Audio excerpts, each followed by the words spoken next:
All right, let's jump right in. We're going to tackle a question that sounds super simple on the surface, but gets really interesting really fast. And that question is, what actually makes an organization public? Is it just who owns it, or is there something deeper going on?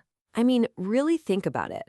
What's the real difference between the DMV and, say, a company like Google, or a public school versus a private one?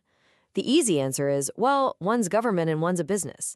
But as we're about to see, the lines are way, way blurrier than you might think. This is one of my favorite quotes from the political scientist Wallace Sayre. It's so provocative, right?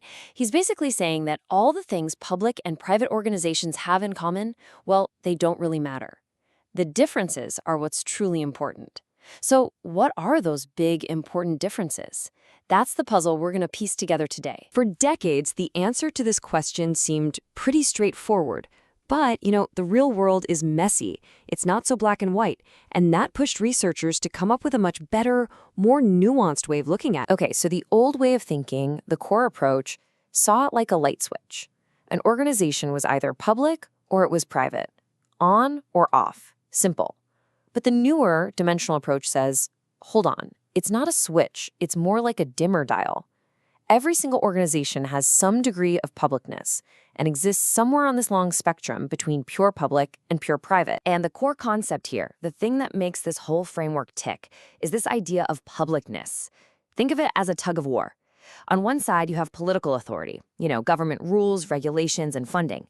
On the other side, you have market authority, customers, competition, and profits. The big insight here, every organization is caught in the middle of that tug of war, just to different degrees. So, how do we figure out where an organization lands on that spectrum? We look at a few key things. First, the classics.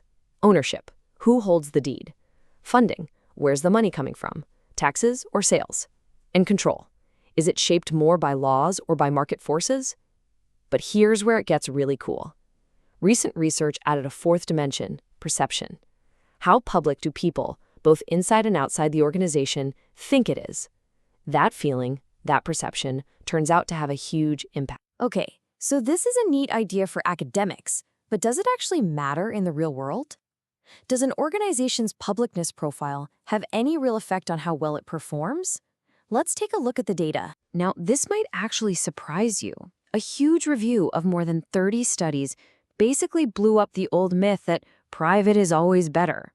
When you look at ownership alone, there's just no consistent proof that private companies are more efficient or effective. The results are all over the place. The simple answer just isn't the right one. But it gets more interesting when we zoom in. In healthcare, for example, a massive review found that not-for-profit hospitals, which, have a different publicness profile, actually performed better than for-profit ones almost 60% of the time. This tells us that the type of publicness, that specific blend of factors, really matters, especially when the mission is about something like patient care, not just profit. And it's never just about one thing. The entire environment is critical.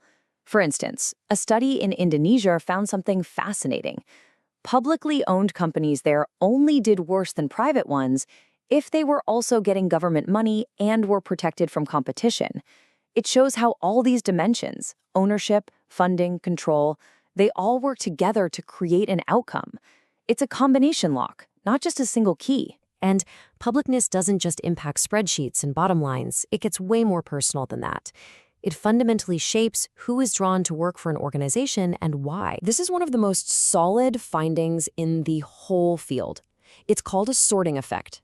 Basically, people who have a strong inner drive to help others, to contribute to society, people with what we call altruistic motivations, they naturally sort themselves into jobs at organizations they see as being more public. They want to serve. And check this out. It's not just about having a big heart. It's a two-part equation. You have that altruistic drive, sure, but you also have to believe in the organization's specific mission. That's mission alignment. When those two things click together, especially for people with a lot of education, it creates this powerful pull toward working in places they perceive as serving the public good. And this isn't just some abstract theory. This is what it sounds like in the real world. Listen to this manager from a mental health facility. The language isn't about market share or beating competitors. It's about collaboration, taking care of clients, making sure they're safe. That is the public service mission in action. So what do you do with all this? If you're a leader in any kind of organization, how can you actually use this publicness framework to your advantage? Well, it really comes down to 3 key steps. First, you have to diagnose. Get honest about where you are on that spectrum. What's your unique mix of political and market forces? Second, you align your strategy with that reality. Use your publicness to attract that amazing, mission-driven talent, but also be smart about the potential downsides, like red tape. And finally, you have to actively engage. You can't be passive. You have to intentionally manage all those relationships with government, with partners, with the public to maximize the good you can do. Which brings us to a final, really big thought to leave you with. If we accept this idea that every organization has at least some degree of publicness, then it forces us to ask a tough question. Where does the responsibility to create public value, to serve the common good, where does that responsibility actually start and stop? Is it just for government? Or does every company, every nonprofit, have a role to play? It's a huge question, and one definitely worth chewing on. If you want to dive deeper into this fascinating topic, be sure to check out the resources right here. Thanks so much for hanging out and exploring this with me. We'll see you next time.